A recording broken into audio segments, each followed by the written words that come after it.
रजीम बिस्मिल्लाहिर्रहमानिर्रहीम। शुरू अल्लाह के नाम से जो बड़ा मेहरबान और निहायत रहम वाला है। दोस्तों, मैं हूँ नासिर मारूफ। मैं आप लोगों के साथ डिस्कस करता हूँ ट्रैवल टिप्स के हवाले से, लेकिन पिछले दिनों से कुछ मौजू थोड़ा सा चेंज था, थोड़ा सोचा आप लोगों को अपडेट कर दूँ। हुआ ये है कि जैसे कि मैंने कुछ कंपनी रजिस्ट्रेशन की बात की थी ओमान के अंदर, और कुछ लोगों ने मेरे जो मैंने नंबर दिए थे उसको फॉलो करते हुए कुछ कांटेक्ट भी किया है, और उनको आगे उनका राब्ता हो भी चुका है, और कुछ लोगों ने कंपनी बना भी ली है। और इसके साथ साथ लोग अब जो पाकिस्तान या आउट ऑफ कंट्री है वो लोग पूछ रहे हैं कि यार आ तो जाएं, कंपनी बना तो लें, लेकिन वहाँ पे एक्सपेंस क्या होंगे, हमारे मंथली एक्सपेंस क्या होंगे, हमारे फैमिली के खर्चे क्या होंगे। तो दोस्तों, हमारी इस वीडियो में हमारे साथ जुड़े रहिएगा। इस वीडियो में हम आपको बताएंगे कि ओमान में लिविंग कॉस्ट क्या है, मतलब क्या, अगर ओमान में अगर आपकी फैमिली, अगर आप मियाँ बीवी हैं तो आपकी क्या कॉस्ट है, अगर आपके एक दो बच्चे हैं तो आपकी क्या कॉस्ट है। ये वीडियो आपके लिए, आप ज़रूर देखिएगा। तो दोस्तों, मैं आपको लिविंग कॉस्ट के बारे में बताता हूँ। एक बात ज़हन में रखिए कि लिविंग कॉस्ट को एडजस्ट करना आपका काम है, लेकिन नॉर्मली जो होता है वो मैं बता देता हूँ।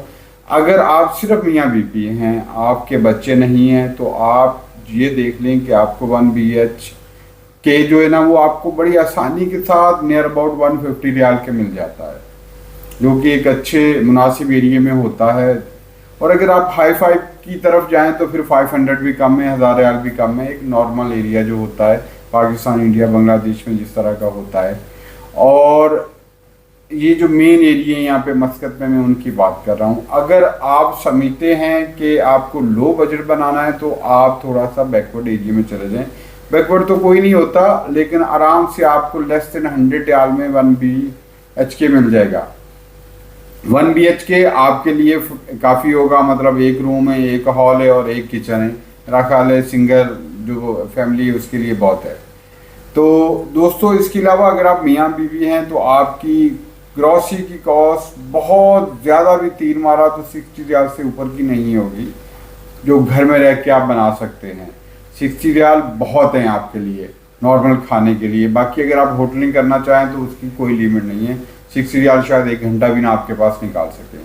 और दूसरी बात ये कि यहाँ ट्रांसपोर्टेशन के लिए बेहतर मशवरा ये कि आप अपनी गाड़ी ले लें। अगर आप ड्राइव करते हैं तो आपको यहाँ यूज़ गाड़ी ज़्यादा से ज़्यादा 1000 से 1200 रियाल में मिल जाएगी, जो कि इस रेट में कहीं नहीं मिलती। या आप थोड़ी अच्छी की तरफ जाएंगे तो 1200 से 1500 के दरमियान में मिल जाएगी, लेकिन नॉर्मल इतना ही अमाउंट है। और जो थोड़ी और अगर आप इसको बजट में आना चाहते हैं तो आप 800-700 रियाल से आपको गाड़ी मिल जाएगी।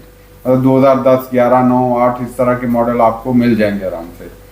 और ये 3 मेन चीज़ें जो आपके ऊपर, जो मतलब आपने फोकस करना है, आपका घर हो गया, आपकी ग्रॉसरी हो गई और आपकी गाड़ी हो गई।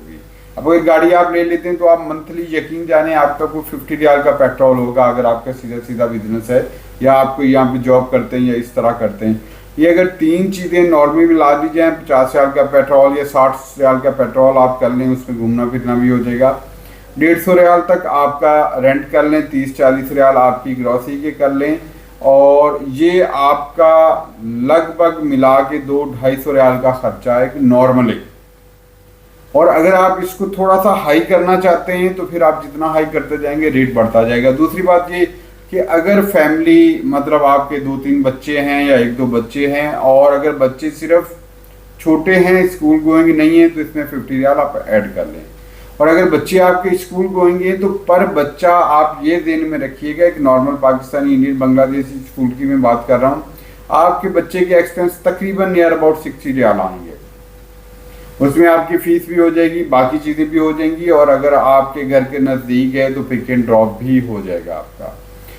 तो दोस्तों, ये छोटी छोटी चीज़ें अगर ध्यान में रखेंगे तो ये आप इतने उसके ऐड कर लें, तकरीबन 15, 20, 25 रियाल ग्रॉसरी के मज़ीद बढ़ा लें तो आपका यही 350 रियाल तक का बजट बनता है एक नॉर्मल फैमिली के लिए। बाकी इसको आप बढ़ाना चाहें तो आप बढ़ाते जाएं, जितना मर्जी जाएं, 500, 700, 800 रियाल। लोगों का प्रॉब्लम ये है कि वो डराते बहुत ज़्यादा हैं। एक बंदे की सैलरी यार यहाँ पे 400 रियाल, 450 रियाल है, अगर आप उसको कॉस्ट बढ़ा के अगर 700 रियाल तक ले जाएंगे या 600 रियाल तक ले जाएंगे तो वो कैसे गुजारा करेगा, कौन आएगा। इस तरह बिजनेसमैन जो बंदा नया आएगा, अगर उसको हद से ज़्यादा अगर बताएंगे आप लोग या उसको हाई फाई एरिया में अगर आप वो सोच रहे हैं वो रहेगा, जो इनिशियल स्टेज पे जिसका बिजनेस है वो बिजनेसमैन हमेशा पैसे के बारे में सोचता है, तो वो मीडियम किसी एरिया में रहेगा, तरीके से अपनी चीज़ों को सेट करेगा और वो आसानी के साथ 350 450 रियाल के अंदर अपनी सारी चीज़ों को आराम से मैनेज कर सकता है।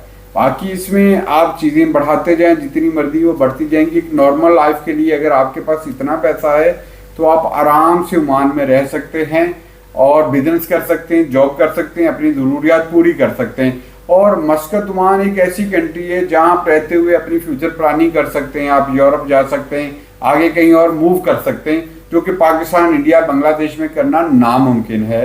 तो दोस्तों इन सारी चीज़ों को ध्यान में रखिएगा। अगर मैं चाहूँ तो इस वीडियो को बहुत बड़ा कर दूँ, लेकिन मुख्तसर तरीन मैं आपको ये बताऊँगा कि आपका यही बजट है, इसी बजट में आप आराम से गुजारा कर सकते हैं। बाकी हर बंदे का लिविंग स्टाइल अलग है, अगर वो सोचता है कि वो इससे ऊपर जाना चाहे तो वो आराम से जा सकता है, और बाकी अगर नॉर्मल वो करना चाहे तो मेरा ख्याल है ये मोर देन इनफ है कि वो बंदा नियर अबाउट 400, 450, 350 के दरमियान में अपना बजट बना सकता है। तो दोस्तों मैं आपसे इजाज़त चाहूँगा इस दुआ के साथ, जहाँ भी रहें खुश रहें, और मुझे खुश करने के लिए मेरे चैनल को लाइक करें, सब्सक्राइब करें और आगे दोस्तों के साथ शेयर करें ताकि ये मालूमात और लोगों तक भी पहुँच सके। अल्लाह हाफ़िज़।